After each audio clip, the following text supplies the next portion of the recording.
Hey guys, Cow here, bringing you another video. This one is going to be Town Hall 14 Sneaky Goblins versus what we did earlier in the week at Town Hall 13. Actually, no, this is Town Hall 15. I keep forgetting that Town Hall 15 is out, even though it's been out for a while. Haven't made too many Town Hall 15 videos, so maybe that's why I keep thinking it's going to be Town Hall 14. Here's a good base, but I forgot to kind of go over what we're doing for any new viewers. Town Hall 15 Sneaky Goblins. This is the best strategy to use when farming. I like to get at least 4 attacks in. That's why we have the 4 jump spells, so that we can hit 4 town halls pretty efficiently. And because we only need 4 jumps, we fill out the rest with invisibility spells to ensure that we have 1 jump per raid and as many invisibility spells as possible. This you can kind of alter if you want, but for the most part I like 8 wall breakers in the front, 8 wall breakers in the back, and the rest sneaky goblins.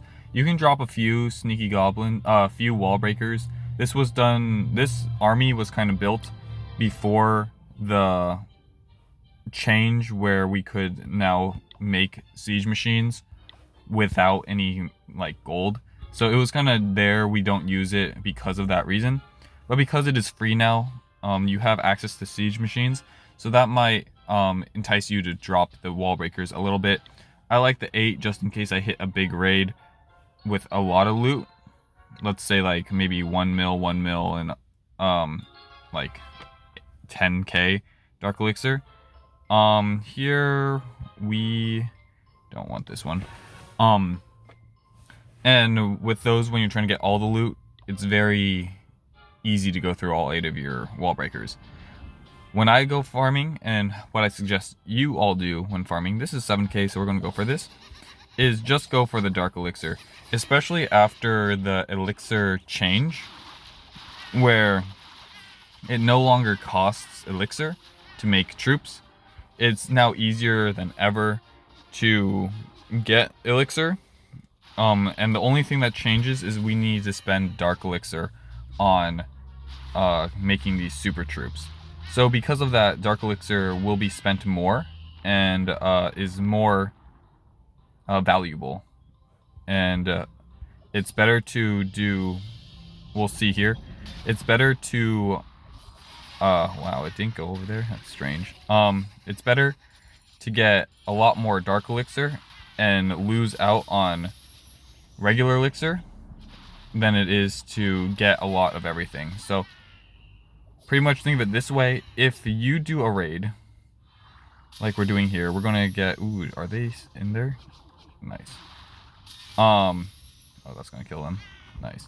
Or not nice, very sad indeed. So we're going to snipe out this.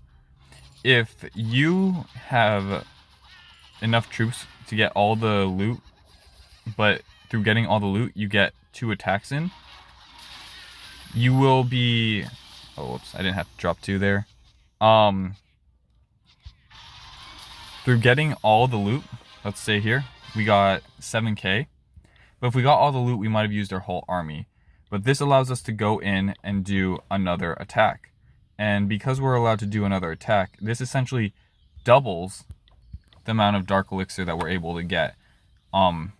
And with every single raid you are able to do extra, you're gaining that much more.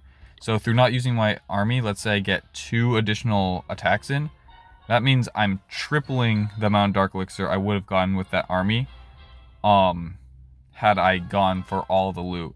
And usually tripling your dark elixir is much better than getting a lot more gold and elixir. And that's kind of the theory around why we only go for dark elixir, because through only focusing on dark elixir, we are multiplying the amount we can get by a lot, just through the idea of that we're using a lot less troops to get what we want. So here we're going to keep on dropping some sneaky goblins. And it also makes it so that if you, oh, see right here, I messed up. But it makes it so that if you're focusing only on the Dark Elixir, it allows more room for error. Of course, the more you mess up, the less raids you can do.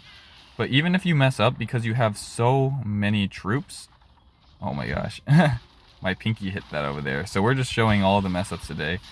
Not a very great video for anyone that's new to the channel, because they think I'm a big noob now. But you'll notice that even though I'm messing up a lot, I still have so much I can do here. So here, unfortunately, we are going to have to target that. If I move this more over here, does that target? No. It looks like we're going to have to take out this storage here first. Oh, there's something over here. Okay. Oh, man. Okay, now it wants to target the town hall. Okay. So, sometimes sneaky goblins... Okay, now they're just going over there. I don't know what's happening. So... we're going to be using a lot more sneaky goblins than we would have liked to here, because the AI, for some reason, does not want to work with me. Even though it said it targeted that town hall, it went and swerved on us and took out that other thing. Now, some people may be wondering why I'm not using Rage. I don't use Rage because the most amount of invisibility spells you should use on a town hall is 2.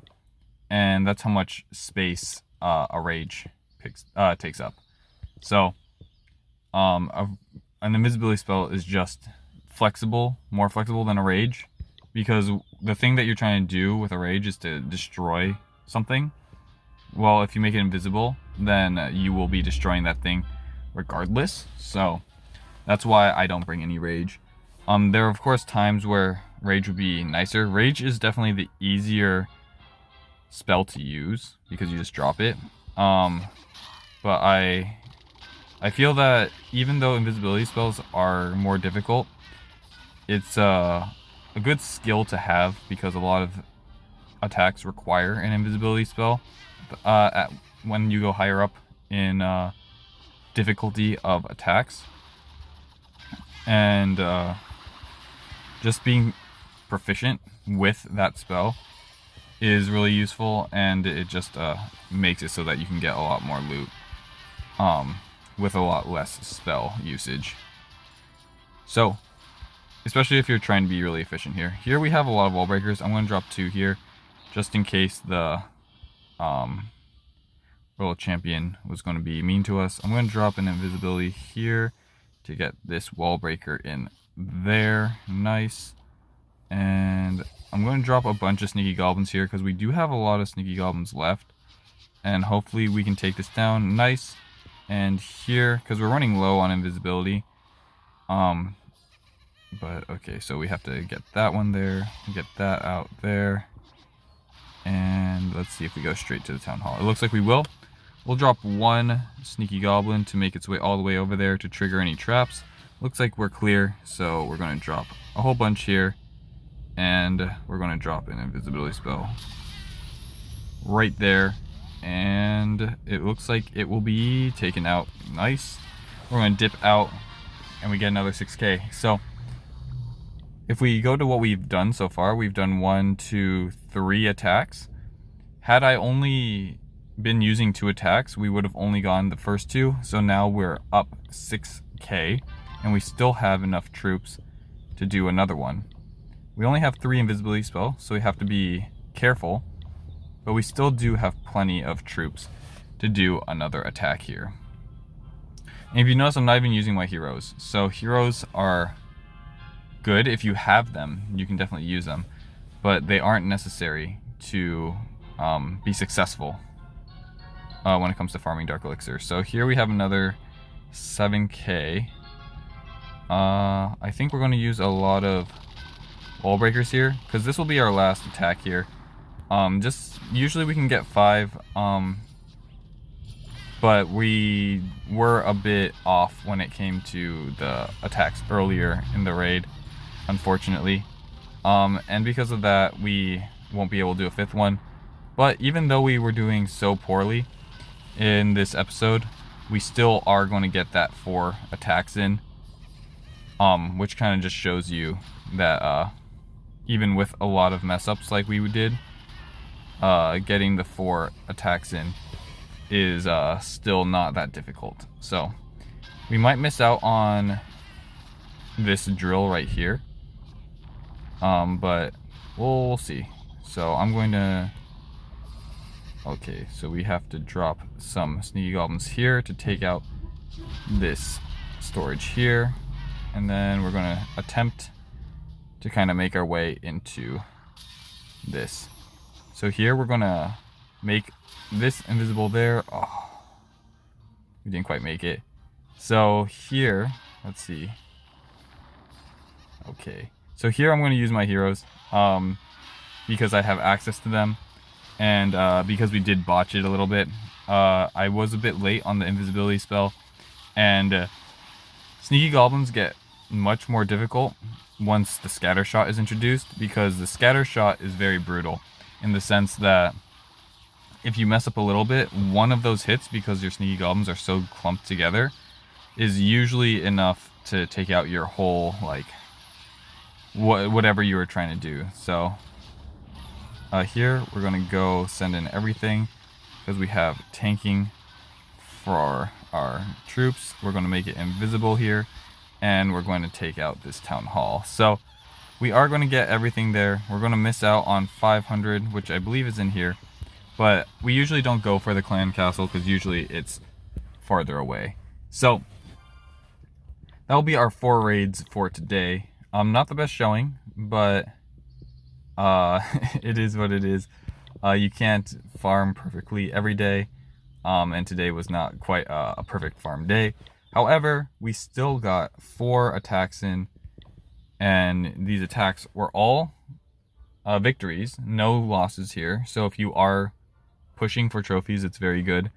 And when it comes to the elixir, dark elixir gained, we got 7 plus 7 is 14, plus 7 is 21, plus 6, 21 plus 6 is 27. So 27,000 dark elixir, which is more than double, almost triple what normal people would farm, about 10k for 2 raids, because it's 5k and 5k. So just by getting those 2 extra attacks in, we've essentially doubled the normal amount of dark elixir we would get. And that just shows you why you should just go for dark elixir and save that army space, because you're going to upgrade your heroes, you're going to upgrade your pets twice as fast if you use this method, because you get twice as many attacks, you can farm twice as much dark elixir. And if we look at the elixir here, we got 300, 300, 200, 300. So about 1 million, which like isn't a lot, but it is still like enough, you know? Some people go for 500k raids and get 2 of them, so you get 1 million. Here we got 4 300k raids, or a 200k raid, but if you get 4 300 raids, that's 1.2. So you're actually getting more through just doing this. Same thing with gold. The gold isn't as impressive here, just because our path didn't really have a lot of gold. But here we got a nice 500k gold.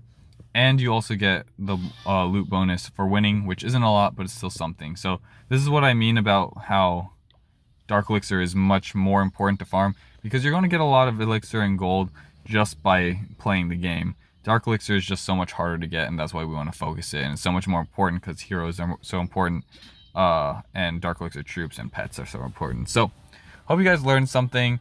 If you want to see more videos like this, make sure to like and subscribe. I'll definitely be bringing another video on the Town Hall 15 as we're trying to get our hero pets upgraded. We've been slacking a little bit. And definitely next episode we will do a lot better in the farming. This is very much an outlier. And if you are interested in seeing more, of course, be subscribed, but I do have plenty of Sneaky Goblin videos on the channel where I get a ton of loot very quickly. So hope you guys enjoyed the video. I'll catch you guys on the next one. Peace.